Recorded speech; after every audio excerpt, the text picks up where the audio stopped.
আপনারা দেখছেন হলদিবাড়ি টাইমস। 3 জনের রাজ্য বিচ ভলিবল দলের সুযোগ পেল হলদিবাড়ির তনুশ্রী রায় ও শিউলি রায় সরকার।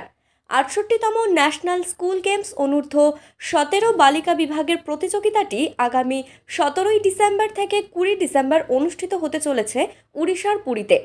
সেখানে দেওয়ানগঞ্জ হাই স্কুলের 10ম শ্রেণীর ছাত্রী তনুশ্রী রায় ও 9ম শ্রেণীর ছাত্রী শিউলি রায় সরকার সুযোগ পেয়েছে।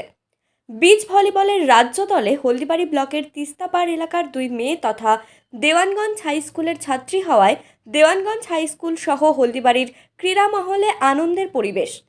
হলদিবাড়ি ব্লকের মধ্যে এই প্রথম 2 জন খেলোয়াড় রাজ্য দলের হয়ে বিচ ভলিবলে খেলতে নামবে, যেখানে এই বিচ ভলিবল সম্পর্কে অনেকেই অবগতই নয়। বৃহস্পতিবার আমাদের হলদিবাড়ি টাইমসের প্রতিনিধিরা তিস্তার চরে ওই 2 খেলোয়াড়ের খেলার প্রস্তুতি ক্যামেরাবন্দি করেছে। বর্তমানে সেই ছবি আপনারা দেখছেন হলদিবাড়ি টাইমসের পর্দায়।